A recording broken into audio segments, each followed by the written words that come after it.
Praise the Lord. கர்த்தருடைய பரிசுத்த நாமம் மகிமைப்படுவதாக. கர்த்தர் இந்த நாளை நமக்கு ஆசீர்வதித்து தருவாராக. இந்த நாளிலும் ஆண்டவர் கொடுத்த வசனம் சங்கீதம் 130:7. இஸ்ரவேல் கர்த்தரை நம்பி இருப்பதாக, கர்த்தரிடத்தில் கிருபையும் அவரிடத்தில் திரளான மீட்பும் உண்டு. கர்த்தருடைய பரிசுத்த நாமம் மகிமைப்படுவதாக.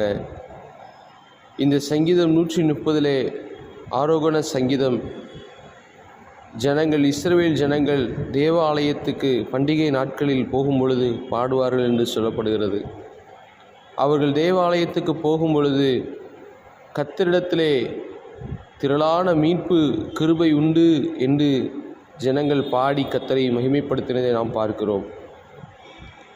நம்மிடத்தில் பாவமில்லை என்போமானால் நம்மை நாமே வஞ்சிக்கிறவர்களாயிருப்போம் என்று 1 யோவான் 1 நாம் வாசிக்கிறோம்.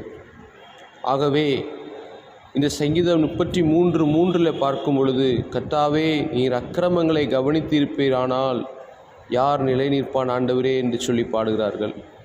பாடிவிட்டு, உமக்கு பயப்படும்படிக்கு உம்மிடத்தில் மன்னிப்பு உண்டு, உம்மிடத்தில் திரளான மீட்பு உண்டு, கிருபை உண்டு என்று சொல்லி இஸ்ரவேல் ஜனங்கள் கர்த்தரை நம்பி தேவனுடைய ஆலயத்துக்கு போகிறதை நாம் பார்க்கிறோம். இன்றைக்கும் நம்முடைய வாழ்க்கையிலே நாம் பல நேரங்களிலே தேவனுக்கு பிரியமில்லாத அக்கிரமமான காரியங்களை செய்யும் பொழுது நாம் திரும்ப அதை செய்து தேவனை வேதனைப்படுத்தாதபடிக்கு நாம் கர்த்தரிடத்தில் திரும்பி அவருடைய கிருபையினாலே மீட்பை பெற ஆண்டவர் நமக்கு உதவி செய்வாராக. இஸ்ரவேல் கர்த்தரை நம்பி இருப்பதாக, அவரிடத்தில் கிருபையும் திரளான மீட்பும் உண்டு என்று வேதம் சொல்கிறது. நமக்கு பாவம் இல்லை என்போமானால் நம்மை நாமே வஞ்சிக்கிறவர்களாக இருப்போம், சத்தியம் நமக்குள் இராது என்று வேதம் சொல்கிறது. நம்மிடத்தில் இருக்கிற குறைகளை குற்றங்களை அறிக்கை செய்து விடும்போது தேவனுடைய இரக்கத்தை நாம் பெற்றுக்கொள்கிறோம். இஸ்ரவேல் கர்த்தரை நம்பி இருப்பதாக, கர்த்தரிடத்தில் கிருபையும் அவரிடத்தில் திரளான மீட்பும் உண்டு என்று பார்க்கிறோம். லூக்கா 18 நாம் பார்க்கும் பொழுது, ஒரு ஆயக்காரன் தேவாலயத்தில் போய் ஜெபிக்கும் பொழுது தன் கண்களையும் வானத்துக்கு ஏறெடுக்க துணியாமல் மார்பிலை அடித்து கொண்டு, தேவனே, பாவியாகி என்மேல் கிருபையாயிரும் என்று ஜெபித்தான். அவன் திரும்ப வீட்டுக்கு போகும் பொழுது நீதிமானாக்கப்பட்டவனாய் திரும்பி போனான் என்று பார்க்கிறோம்.